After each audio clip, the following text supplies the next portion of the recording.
তোমার সাথে আমার ব্রেকআপ। শোনো, সময় আমারও আসবে, আর সেই দিন আমি তোমার চাইতে 1000 গুণ ভালো একটা মেয়ের সাথে প্রেম করে আমি তোমার দেখাই দেব। তোমার মতো ফকিরনির সাথে কোনো ফকিরনি প্রেম করবে, কোনো ভালো মেয়ে প্রেম করবে না, বুঝো না? বাবা তুই কোথায় যাচ্ছিস? তোমরা সবাই ভালো থেকো, আমি বাড়ি ছেড়ে চলে যাচ্ছি।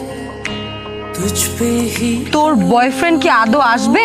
হ্যাঁ, সে কখন থেকে বসে আছে, নাকি এমনি এমনি বসায় রাখছে? আসলে এতদিন লন্ডনে ছিল। আপু, রাকিব তোমাকে পরিচয় করিয়ে দিই, আমার বোন। আপু কেমন আছেন আপনি? ভালো আছি, আপনি? আগে চাইতে ভালো। তোমার জন্য একটা গিফট আছে। ও মাই গড, গোল্ড, খুব সুন্দর হয়েছে। করিয়ে দিব। আপু একটা কথা বলবো, যদি কিছু মনে না করেন। আপনি একটু সাইডে গিয়ে বসতে পারবেন? আসলে আমাদের কিছু পার্সোনাল কথা ছিল তো। আজকে আপনাদের প্রথম দেখা হয়েছে, প্রথম দেখাতে এত পার্সোনাল কথা কি আছে? যা বলার আমার সামনেই বলেন। আমাদের তো প্রথম দেখা, প্রথম পরিচয়। আমাদের একজন আরেকজনকে অনেক আগে থেকেই চিনি। যেহেতু আমাদের প্রথম দেখা, কিছু পার্সোনাল কথা তো থাকতেই পারে। আপনি যদি প্লিজ আপু একটু দেখে শুনে সাবধানে নিয়ে যান। তুই খালি হাতে বেরিয়ে গিয়েছিলি, তুই লন্ডন কিভাবে গেলি? সেদিন বাসা থেকে বের হওয়ার পর দেখুন, আমাদের কিডনির প্রয়োজন ছিল, এখন আর আমাদের কোনো প্রয়োজন নেই। পরেও তো প্রয়োজন হইতে পারে। আপনি যেটাকে অফার করছিলেন, আপনি তার চেয়ে অর্ধেক টাকা দিন, আমার কোনো সমস্যা নেই, কিন্তু আমার টাকাটা এই মুহূর্তে খুব প্রয়োজন।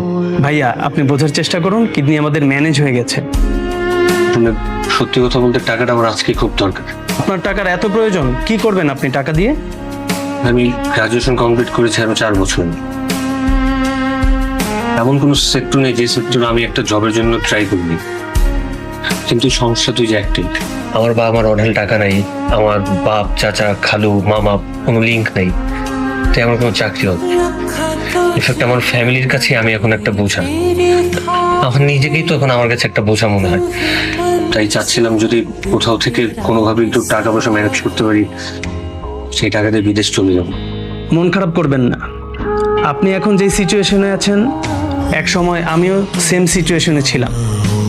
আপনার কিডনি বিক্রি করতে হবে না, বিদেশ যেতে আপনার যত টাকা লাগে আমি দিব, যখন অ্যাবিলিটি হয় ফেরত দিয়ে দিন।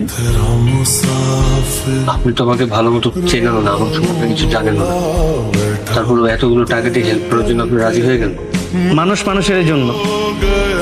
আমি রাসেল মানুষ চিনতে ভুল করি না। আপনি নিশ্চিন্তে বাসায় যান, আপনার যত টাকা লাগে আমি দিব, যান। सब कुछ खो के तुझको ही पाऊं। আচ্ছা ঠিক আছে, কত কষ্ট করেছিস তুই জীবনে। চল, তোর পছন্দের সব খাবার আমি রান্না করেছি, খাবি চল।